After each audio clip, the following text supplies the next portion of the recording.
Every Amazon package at your door isn't just costing you $50. It's costing you 2 hours of your life you'll never get back. Look at your desk, your closet, your driveway. You aren't buying stuff, you're trading your freedom for clutter. You're trading a Tuesday afternoon with your kids for a gadget you'll forget in a month. Most of you are living in an invisible prison built with your own credit card. I'm not here to tell you to save pennies, I'm here to show you how to buy your life back. In America, we've been sold a lie. We call it the American dream, but for most 40-year-olds today, it's a high-definition nightmare. You made it, right? You've got the $120,000 salary, the 4-bedroom house in the suburbs, and the SUV with the heated seats. On paper, you're rich. In reality, you're a Henry high earner, not rich yet. Here's the trap. The more you earn, the more the world expects you to spend. It's called lifestyle creep, but let's call it what it really is: financial slavery. You're working 50 hours a week just to maintain a lifestyle that you're too busy to actually enjoy. You're not working for yourself anymore. You're working for the bank that owns your mortgage, the dealership that owns your car, and the tech giant that owns your subscription. You feel that tightening in your chest every Sunday night? That's not just work stress. That's the realization that if your paycheck stopped tomorrow, your entire world would collapse in 30 days. You're not wealthy. You're just a well-paid tenant in your own life. But it's not just the purchase price that's killing you. It's the ownership tax. Everything you own has a second, invisible price tag. That 3,000 square foot house? You don't just pay for the walls. You pay to heat it, cool it, insure it, and fill it with furniture you don't use. You spend your Saturdays mowing the lawn and your Sundays organizing the garage. Every object you bring home is a silent thief. It steals your space, which, in cities like Austin or Seattle, costs you roughly $200 per square foot. It steals your mental energy, because now you have one more thing to clean, repair, or worry about. Researchers found that physical clutter literally spikes your cortisol levels. Your stuff is quite literally making you sick. Think about that treadmill in the corner that's now a clothes rack. You paid $1,000 for it. You're paying for the space it occupies. And every time you walk past it, you pay a guilt tax for not using it. Minimalists aren't boring people who hate nice things. They are the only people smart enough to realize that the cost of owning something is often higher than the value of having it. We've been trained to be consumers since birth, but it's time to become architects. If you want to be financially stable, you have to stop seeing objects and start seeing freedom units. Now that we've exposed the trap, let's talk about the math. Because once you see these numbers, you can never go back to business as usual. Most people think they pay for things with money. They're wrong. You pay for things with time. But here's the problem. You're using the wrong math. You see a $150 dinner and think, I make $50 an hour. That's only 3 hours of work. Stop. That is the lie that's keeping you broke. Let's run the real freedom math. If your salary says $50 an hour, the government immediately takes their cut: federal tax, state tax, Social Security. Now you're at $38. But you don't live at your office. You spend an hour commuting. You pay for gas, car insurance, professional clothes, and that $12 salad because you're too tired to meal prep. Subtract those costs and the time spent doing them, and your real hourly wage is actually closer to $25. Now, look at that $150 dinner again. At $25 an hour, that meal didn't cost you 3 hours. It cost you 6 hours of your life. That's nearly an entire workday. You sat in meetings you hated, dealt with a boss you can't stand, and missed your kid's bedtime just for one meal that's gone in 60 minutes. Is it still worth it? This is the freedom calculator. Every time you swipe your card, you are signing a contract to stay at your job longer. That $60,000 SUV isn't just a vehicle. At your real hourly wage, that's 2,400 hours of your life. That's over a year of working 40-hour weeks just to sit in a leather seat on your way to the job that pays for the seat. The cycle is insane. Once you start seeing the world through the freedom calculator, your dopamine hits change. You no longer get a rush from owning something new, you get a rush from keeping your time. Minimalists aren't trying to save money to take it to the grave. They are hoarding optionality. Optionality is the power to say no. No to a toxic workplace. No to a weekend shift. No to a life of quiet desperation. Every time you choose not to buy something you don't need, you aren't depriving yourself. You are literally buying a piece of your future freedom. You're building a bank of hours that belong only to you. If you had $10,000 in your freedom account, how would you breathe differently tonight? That's 400 hours of pure, unadulterated liberty. That's the power of the minimalist math. It stops being about saving and starts being about winning. But here's the kicker. While you're busy buying stuff to look rich, the real wealth is being built in the shadows by the people you'd never expect. Let's talk about the compounding effect of no. In a world that screams yes to every impulse, the The most profitable word in the English language is no. But I'm not talking about deprivation. I'm talking about compounded freedom. Every time you say no to a meaningless purchase, you aren't just keeping cash in your pocket. You're launching a financial rocket that builds wealth while you sleep. Most Americans look at a $500 monthly car payment and think, I can afford that per month. They see a monthly bill. A minimalist sees a lifetime opportunity cost. If you say no to that unnecessary luxury upgrade and instead put that $500 into a simple S&P 500 index fund, in 30 years, at a standard 10% return, that no is worth $1.1 million. That's the math they don't teach you in school. You didn't just buy a car with heated seats. You just paid $1 million to sit in traffic. When you say no to the big house you don't need, the designer clothes that lose 90% of their value the moment you leave the store, and the latest tech gadgets, you aren't missing out. You are buying time. This is the compounding effect of no. Every no is a brick in the fortress of your independence. In your 30s and 40s, you are in the critical decade. This is when the gap between the people who look rich and the people who are rich becomes a canyon. The person saying yes to every upgrade is digging a hole. The person saying no is building a mountain. Let's look at the small no's. That $15 a day lunch habit? That's $450 a month. Over 20 years, that's over $300,000. Is that turkey club sandwich worth a $300,000 delay in your retirement? Is it worth 5 more years of reporting to a boss you despise? When you frame it like that, no becomes the easiest word to say. It's not about the sandwich, it's about the finish line. Minimalism is the ultimate life hack for the American middle class because it's the only way to beat the system. The system is designed to keep you spending exactly what you earn. If you earn $100,000 and spend $100,000, you're a high-level servant. But if you earn $100,000 and live like you earn $50,000, you are a king in disguise. The no you say today is the yes you get to say to your kids' college tuition without a loan. It's the yes to a business idea you've been sitting on. It's the yes to waking up on a Monday morning and realizing you don't have to do anything you don't want to do. Stop viewing no as a symbol of less. Start viewing it as a symbol of power. In the American economy, the person who needs the least has the most power. You become unfireable. You become unshakable. You become the architect of a life that isn't for sale. But to get there, we have to perform some surgery. We have to cut out the dead weight. And it starts with your environment. Let's get into the lifestyle surgery. We've diagnosed the problem, we've run the math, now we pick up the scalpel. If you want a life of freedom, you have to stop living in a warehouse. Most of you are drowning in a sea of just-in-case items and one-click temptations. We are going to perform a total system purge, starting with the device in your pocket and ending with the walls around you. Step 1. Digital disarmament. Your phone is not a tool, it's a portal designed by psychologists to drain your bank account. Every shopping app on your phone is a 24/7 billboard inside your house. Delete them. All of them. If you actually need something, you can log in on a desktop. That extra friction is the difference between a $200 midnight impulse buy and a $200 investment. Next, the inbox cleanse. Every promotional email is a psychological attack. Flash sale, limited time, you left this in your cart. They are hacking your dopamine. Spend 10 minutes right now unsubscribing from every brand that wants your money. If they aren't paying you, they shouldn't be in your inbox. Now, we move to the physical world. Let's talk about the rule of 90. Look at your closet. If you haven't worn it in the last 90 days, and you don't plan to wear it in the next 90, it is no longer clothing, it is clutter.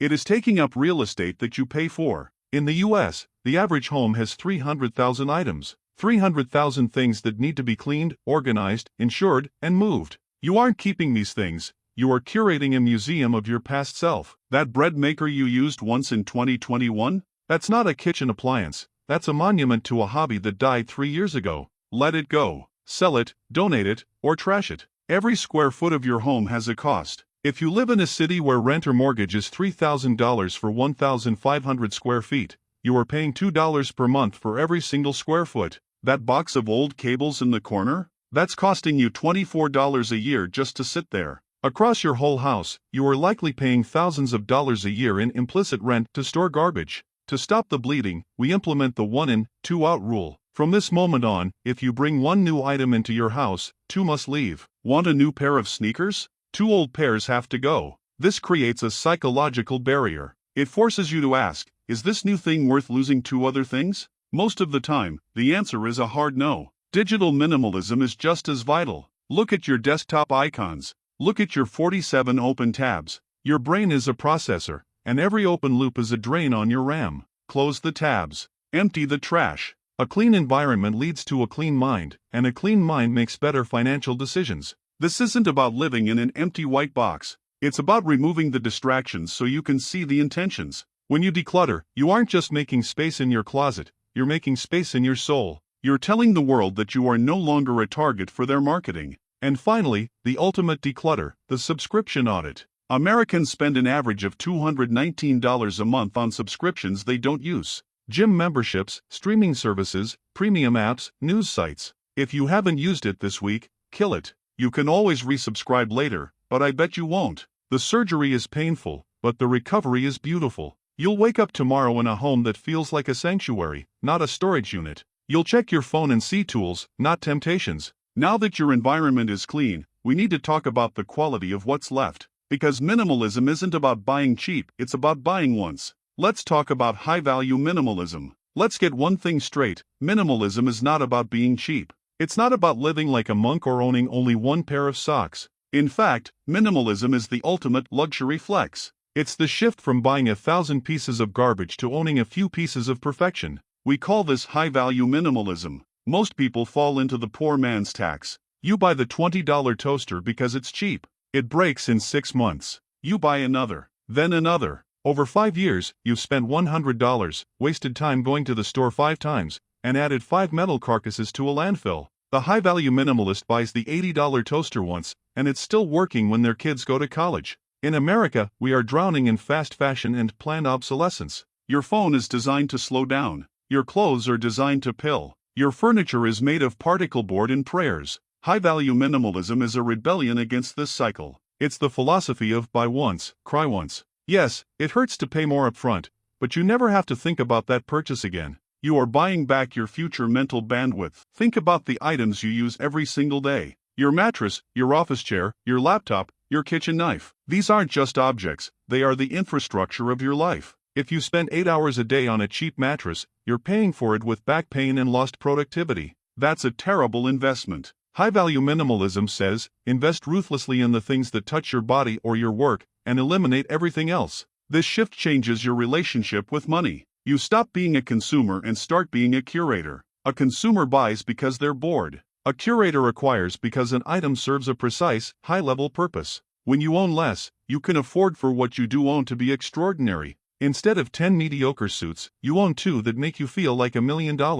Instead of a kitchen full of gadgets, you have one cast-iron skillet that will outlive you. This is also where you beat the status game. Most people buy logos to hide their insecurity. High-value minimalists buy utility and craftsmanship. There is a quiet confidence in owning a no-name high-quality leather jacket that lasts 30 years versus a logo-heavy jacket that's out of style by next season. Stealth wealth isn't just about your bank account. It's about the durability of your lifestyle. Here is the high-value rule. Before you buy, ask yourself, is this the best version of this tool I can reasonably afford, and will I still be using it in 5 years? If the answer is no, walk away. Saving $10 today on a low-quality item is actually losing $50 over the next 3 years. Stop being frugal and start being strategic. When your home is filled with high-value, long-lasting items, your cost of living eventually drops to near zero. You aren't constantly replacing, repairing, or upgrading. You've built an ecosystem that just works. This leaves your most valuable resource, your income, free to do what it was meant to do, buy your freedom. But owning nice things is only half the battle. The real test comes when you walk out your front door and see what your neighbors are doing. You need a shield. You need to know how to handle the social pressure of the American suburbs. Let's talk about the biggest drain on your bank account. It's not inflation, and it's not taxes. It's a ghost. We call it the Joneses. In your 30s and 40s, the social pressure to perform is at an all-time high. You see your neighbor get a new Tesla, and suddenly, your perfectly good SUV feels like a piece of junk. Your friend posts their Maldives vacation on Instagram, and your local beach trip feels like a failure. Here's the secret no one tells you about the Joneses. The Joneses are broke. In America, looking rich is usually a symptom of being in massive debt. That neighbor with the $80,000 truck? He's stressed about the $1,200 monthly payment. That friend with the designer bags? She's paying 24% interest on a credit card balance she can't clear. You are competing with a mirage. You are bankrupting your future to impress people who are too busy worrying about their own image to even notice you. Minimalism is the only social shield that works. It's the realization that status is a trap. When you stop playing the game, you win the game. Every time you feel that itch to buy something just because someone else has it, I want you to use the identity test. Ask yourself, if I could never show this to anyone or post a photo of it online, would I still want it? If the answer is no, you don't want the object, you want the attention. And attention is the most expensive thing you'll ever buy. Breaking the spell means choosing respect over envy. You want people to respect your character and your freedom, not envy your lease agreement. When you stop trying to keep up, you realize the Joneses weren't leading the race, they were running in a different direction. They're running toward a cliff of debt, and you've just stepped off the track. Your true friends don't care what car you drive, and the people who do care shouldn't be your friends. It's time to stop being a background character in someone else's status game and start being the lead in your own life. Once you break the spell, you discover a secret world. A world where the richest guy in the room is the one you'd never suspect.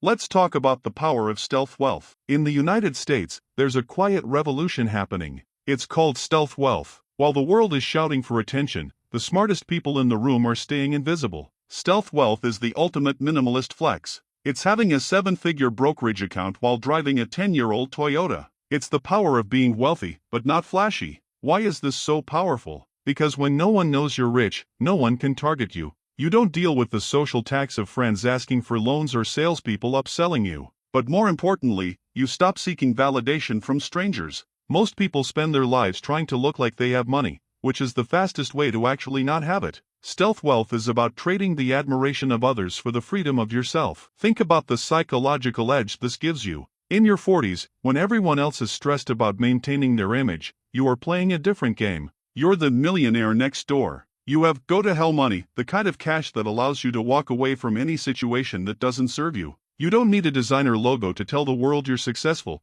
Your bank statement already told you, and that's the only person who needs to know. Stealth wealth is the ultimate security blanket. In a recession, the guy with the least BMW is panicking. You're calm. Your lifestyle is so lean and efficient that a market dip is just a sale for you to buy more assets. Minimalism is the camouflage that lets you build an empire in the shadows. Stop trying to be the main character in the neighborhood. Be the mystery. Build a life where your wealth is felt in your peace of mind, not seen in your driveway. Because true status isn't about what you show, it's about what you no longer have to show. We've built the shield. We've done the surgery. Now, it's time for the first move. Let's talk about your first 24 hours of freedom. Knowledge without action is just entertainment. And I'm not here to entertain you, I'm here to change your net worth. We're starting the 3-item challenge, and you're starting it the second this video ends. No more thinking about it. No more starting on Monday. Your 24-hour clock starts now. Item 1, the Ghost subscription.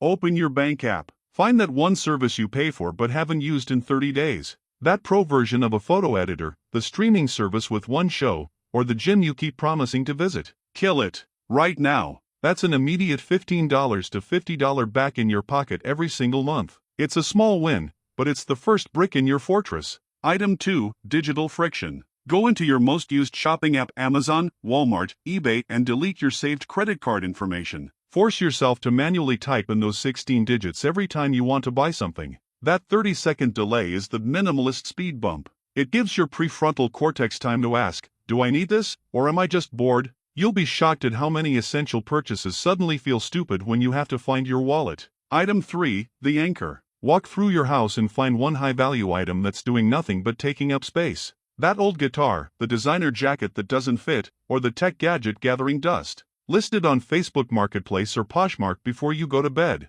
The goal isn't just the cash. The goal is to prove to your brain that you are in control of your environment, not the other way around. Once you sell that first item, the ownership spell is broken. You've just turned clutter into capital. 24 hours, 3 moves, total control. If you can't manage these 3, you'll never manage $1 million.